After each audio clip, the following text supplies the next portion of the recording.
Let us start with our passage today. So passage 1, are you ready? So a few moments from now, you will have a part of a passage appear on the screen. Read it. The moment you are done reading it, let me know in the comment box. Just quickly type in a yes or done, and then I can take you over to the next slide. Okay, and mind you, although we are live, but there is a lag of around 15-16 seconds. So keep that in mind while interacting with me over the chat window. So there you go. Your passage on the screen.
Oh, Shraddha, that was really very fast. Terrific. I just need confirmation from one or two more individuals before we can move on. Fantastic. Okay, so here we go.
Oh, fantastic. That was quick.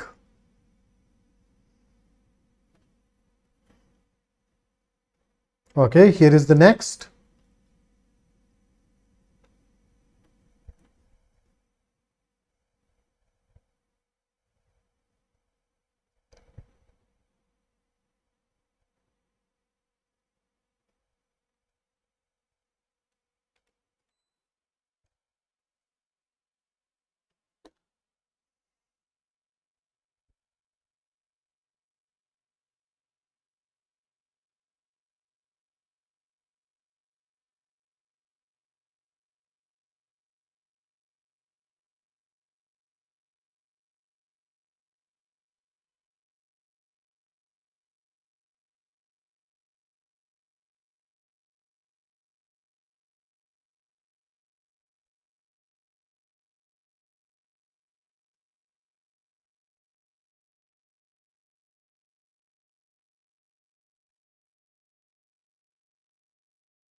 Okay. Oh, Nishant, this time around you were very quick, huh? The next part.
All right.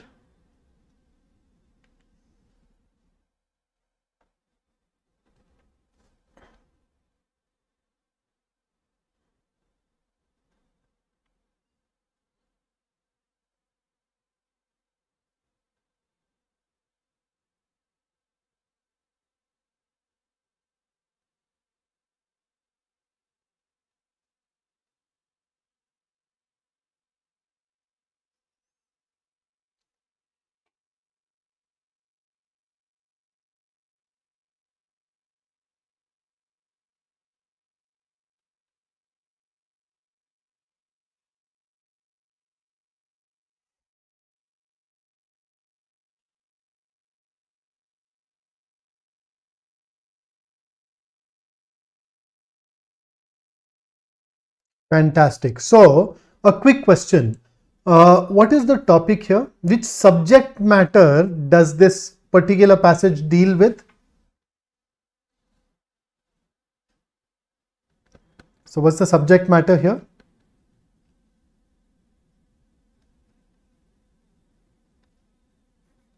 I say racial, so it basically focuses on racial discrimination and prejudice.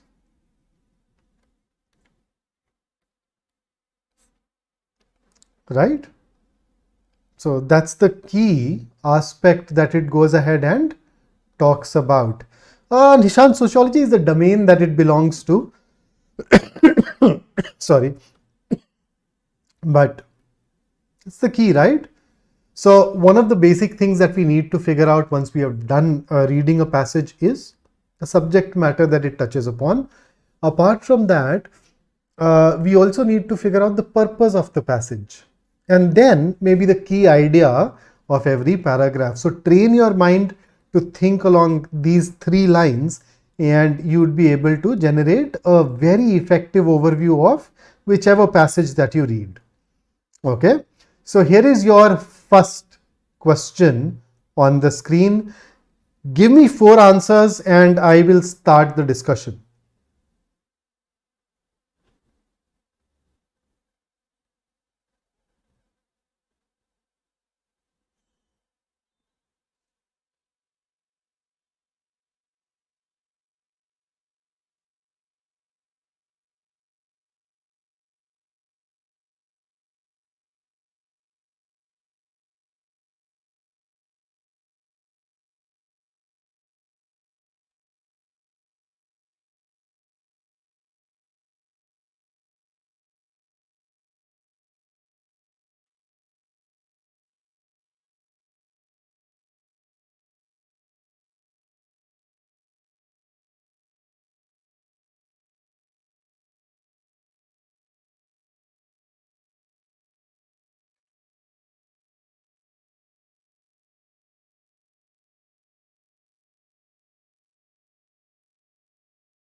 Okay, so I have 4 answers. Let us start.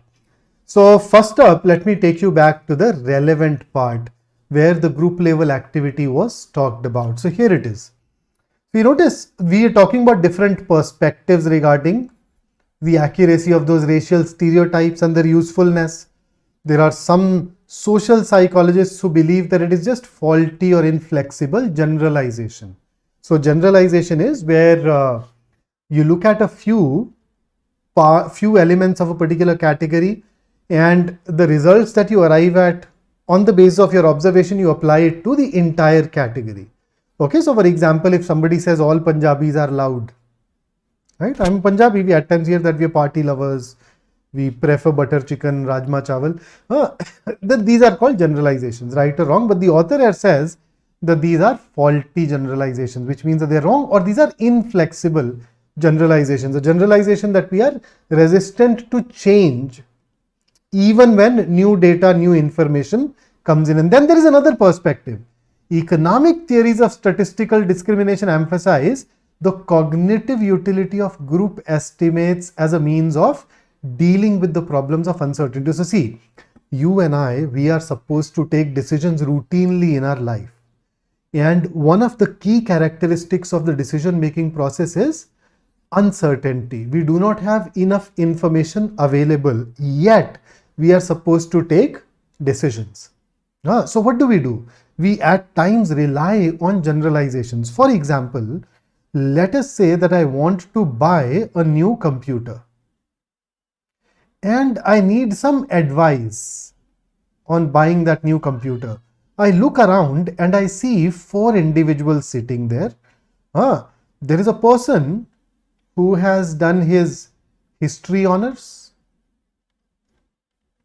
Then I see a student who's doing his bachelor's in commerce and another individual sitting close by who is doing his BTech. So 3 people sitting around me. I need information on computers. Whom should I ask? I think in all probability, most of us are likely to say BTech guy. Why? Because engineers are tech savvy. We realize that's a generalization. Is that necessarily true? Is it true that this particular engineer will be able to give me sound advice? Maybe in this group of 3, it is the history honors guy who's the most tech savvy. We don't know. But then, on an average, in general, engineers are more tech savvy. So I'd end up saving my time by approaching the engineer first. Isn't it? So that's how we deal with problems of uncertainty, using generalization. And then it says group level estimates of difficult to observe characteristics may provide useful information in the screening of individual applicants. And look at the examples: average productivity, risk of loan default. Now let's go back. So assessing risk of credit card payment defaults by race or ethnicity, it is definitely an example of a group level activity which is leading to racial discrimination. Let's look at B. Associating a certain race as being violent, lazy and dependent on welfare. It is an example of racial discrimination, yes, but is it an example of a group level activity? B is more of an example of this first half. It is not an example of the group level activity where you are trying to look for difficult to observe characteristics in order to screen people. In B, there is no screening, and then some of these things are not difficult to observe. For example, dependent on welfare. Why is it difficult to observe? It's a fact. You can very easily figure that out, and that is why I think when I compare A with B, B should be eliminated and A should be chosen as our answer. C and D, I think all of you have eliminated, so I'd not talk about it. You were absolutely right in ruling those 2 out, but the correct answer to question number 1 should be A. Right? So interpreting it correctly, that is very, very, very important for us. Moving on.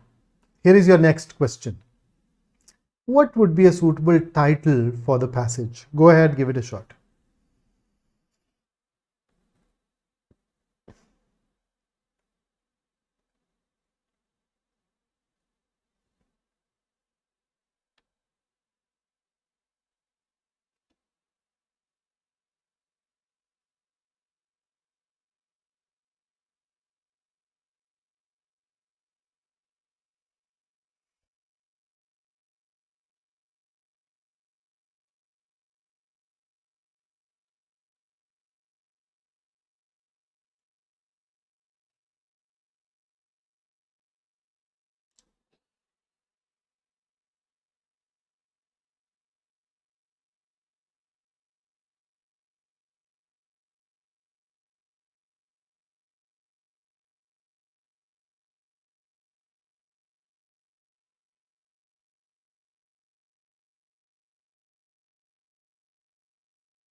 Okay. So I look at these answers and we're getting B, we're getting D. So let us check. So let's start with, let's just go through these quickly. A, what causes racial discrimination? Let's just ask ourselves, what is the cause behind racial discrimination according to the passage? And we won't have any answer because the author has not provided us with reasons for racial discriminations. All he has stated is that there are conscious and unconscious biases towards certain races, but it does not explicitly give us the causes. Option B, the sociology of racial discrimination. Now, this is something that I'd consider a very broad title. Why? Because the passage discusses the racial prejudice against African Americans and Hispanics in the American society. So this basically makes it way too broad. When you look at sociology, it needs to cover many more races than just these two, that too in just one given context. The stereotyping of races. Again, the stereotyping of races has been mentioned in only one particular passage, and that too with the intent to explore what leads to the stereotyping. There are two paragraphs that touch upon that, but then that's not the core focus. This is a narrow title which will miss out on the rest of the passage. D, on the other hand, the intrapsychic factors for racial discrimination, is a lot closer. In fact, the author has used this term in the last paragraph. So most of the passage deals with overt and covert racism that occurs through our internal mental processes, right from the second paragraph onwards, where we move away from sociology to psychology. The entire focus is on the internal, subconscious, covert kind of biases, and therefore I think intrapsychic factors is going to be a very appropriate word. This basically means internal mental processes, and thus we should choose D as our answer for this particular question. So D it is. And with that, let's dive into our next question. Question number 3. Take your time and give me the answer.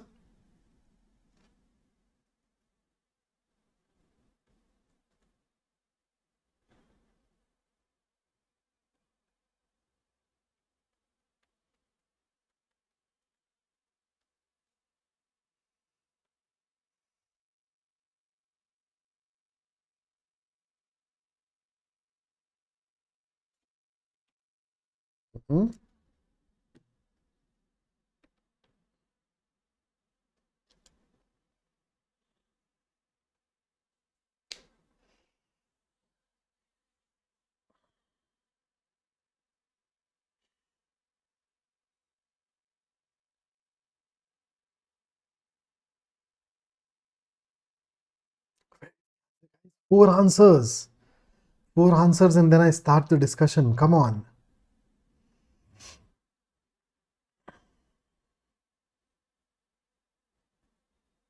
Okay, so what does the question ask?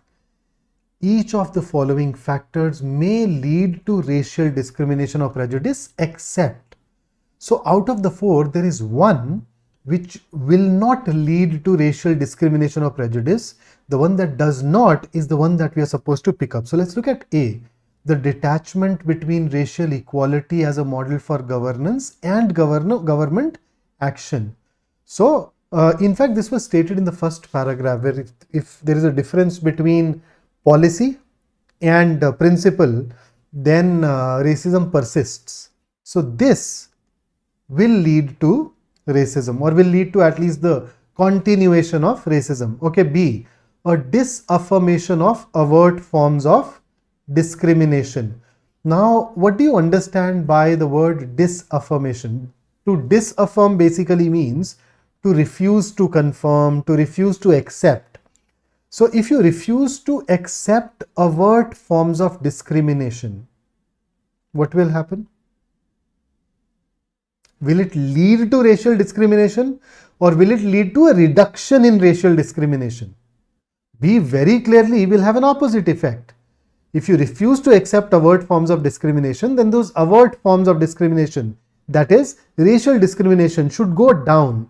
It will curtail it, it will not lead to it. So B appears to be a good answer choice, but let's look at C, political principles that strengthen the existing state of affairs.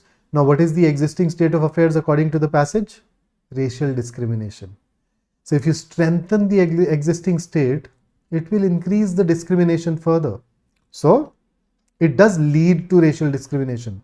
D, cognitive measures such as racial stereotyping, they'll obviously lead to racial prejudice. right? So out of all the four, B is the only one that will not lead to racial discrimination or prejudice or an increase in these. And that is why our answer here should be option B. Except, guys, except A, C and D all increase it. B does not. B is likely to decrease it. Here is the next question for you. According to the passage, an example of sociological research would be. So what's your take?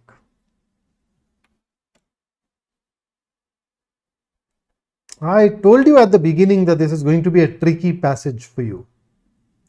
Although it's not as difficult as I would ideally want it to make, but then the real tough ones, let's take them up once we learn to deal with the moderate ones.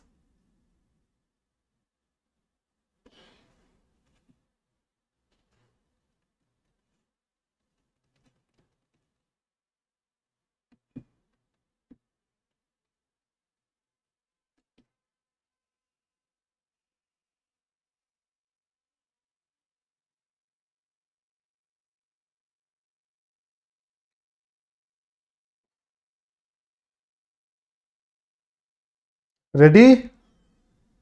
So, let me take you to the relevant part of the passage. Look at this. Sociological research on prejudice is based largely on explicit attitudes measured through large-scale surveys. And then there are the psychologists who turn to implicit prejudice by looking at certain things. Now that we have referred to this part, you realize A is not sociological research, this is psychological research, and therefore A can be eliminated. B, on the other hand, I'll take you to the relevant part again. In B, what do you do in sociological research? Explicit attitudes measured through large scale surveys. So you notice B has that large scale survey. So this is definitely sociological. Then revelation during hypnosis, not sociological. Coming to a conclusion by observing certain races. You're not measuring explicit attitudes through surveys here. And therefore even D is not sociological. And that is why our answer here should be option B. Mind you, all that you needed to do was look at which one of the four use this. Measuring explicit attitudes through large scale surveys. Only option B does that. None of the other three do that. And here is one last question based on this passage before we move over to odd one out questions. So what's your take on fifth? According to the author, African Americans in America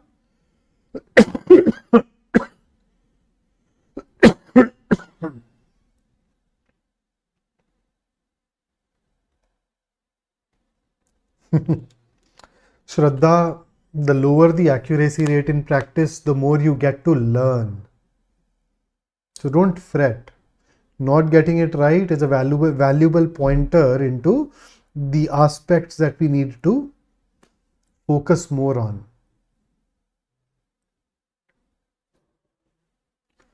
Okay, so I have one answer. Give me a few more. Right, so if I look at this question, A says African Americans in America are violent and lazy. It is not the view of the author, it is the view of some white Americans, and therefore A can be ruled out. How about B? Still endure overt forms of discrimination. So in the very first paragraph, there was this sentence, there were these lines that say, scholars have, in fact, the very beginning, scholars have characterized changes in the nature of racial prejudice over the last 50 years as shifting towards the endorsement of equal treatment by race and a repudiation of overt forms of prejudice and discrimination. So that eliminates option B. The instances are lower. The focus is more on the covert forms now. right? So it's partially true, but not completely true. So let's rule out B as well. They are subjected to both conscious and unconscious racial biases. Yes, D has not even been mentioned in the passage. Therefore, it can be ruled out, and thus our answer should be option C. Right. In fact, I think in the last paragraph, the author has mentioned that culturally embedded stereotypes about racial differences are reflected in both conscious and unconscious evaluations and may set the stage for various forms of discriminatory treatment, mentioned explicitly. So C is definitely supported by that. For D, the data are insufficient. So that takes care of the passage. And with that, let's move over to our next set of questions. Now, in each one of these questions, what are you going to see? 5 jumbled up sentences related to a topic. 4 of them part of the same paragraph. 1 does not. Your job is to identify the one that does not. And here is your first such question. Go ahead and go through these and then give me the answer. Tell me what should be chosen here.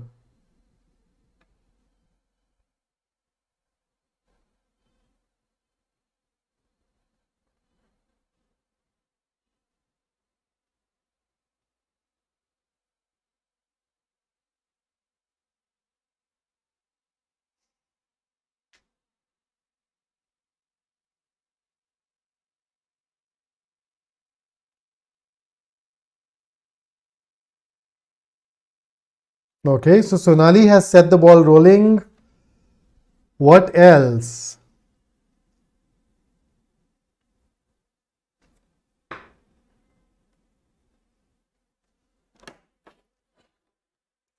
So, see, one of the things that I want you to focus on today is the simple fact that every paragraph talks about a topic, but then it confines that topic to a particular sub aspect of it.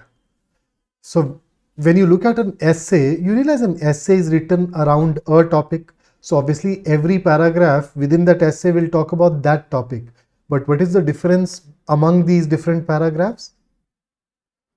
Although they talk about the same topic, they choose to focus on a different aspect of that topic. So when you read a paragraph, so for instance, you have 5 sentences here, you realize 4 of them can be put together to talk about or to mention one particular aspect, whereas the others there'll be one which will go beyond that.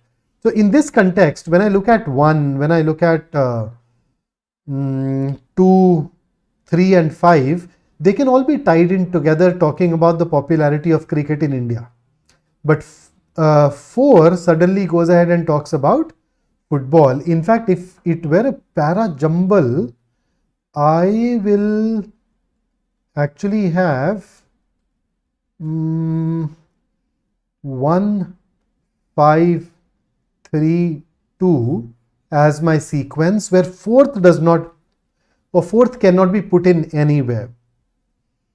Right. So first says really a very urban phenomenon. And let's say this itself says a lot, for India's urban phenomenon is huge and will soon be roughly half the country's total numbers. And then, but that is not the whole story.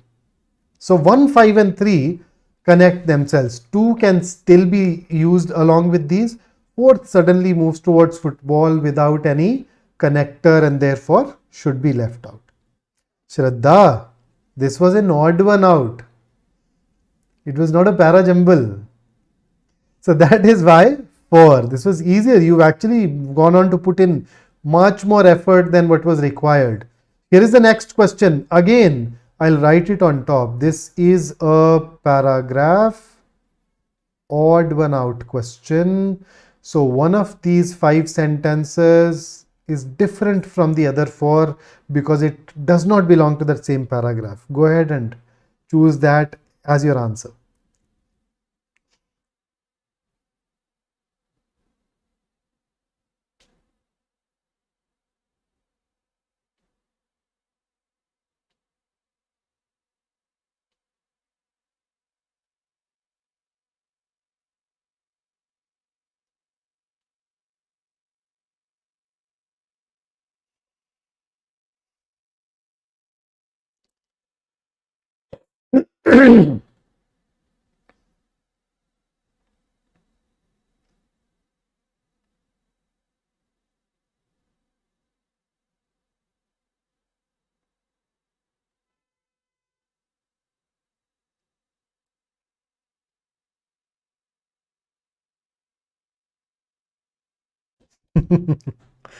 Does happen at times, yes.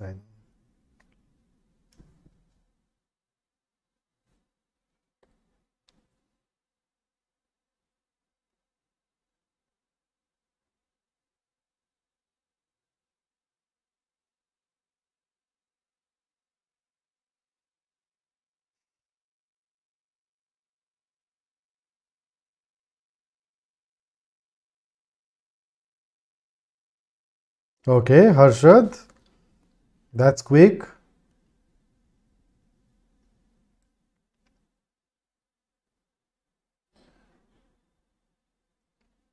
Okay, so I agree with the answers that are emerging so far.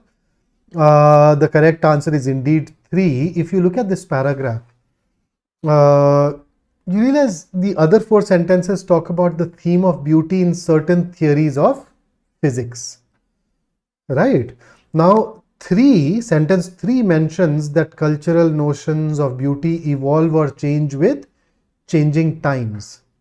But then, if physics responds to the theories of beauty and the concept of beauty keeps evolving or changing, then it stands to reason that the laws of physics should also change with time. But the laws of physics are constant irrespective of the time period. Therefore, sentence C in a way contradicts the fact that beautiful theories have a place in physics. So if I were to arrange the rest, E sort of comes up as a theme. Then sentence 1, so sentence 5 comes up with the theme. Sentence 1 gives evidence of this dogma. Thereafter, we can put in sentence 2 and sentence 4 together. So 3 is going to be our answer to this particular question. And here is the next one for you. Go ahead. This is based on management, a theme that somehow we've not been touching upon a lot, quite frequently, but let's see. What's your take on 8th? And once again, this is an odd one out question for those of us who are joining in just about now.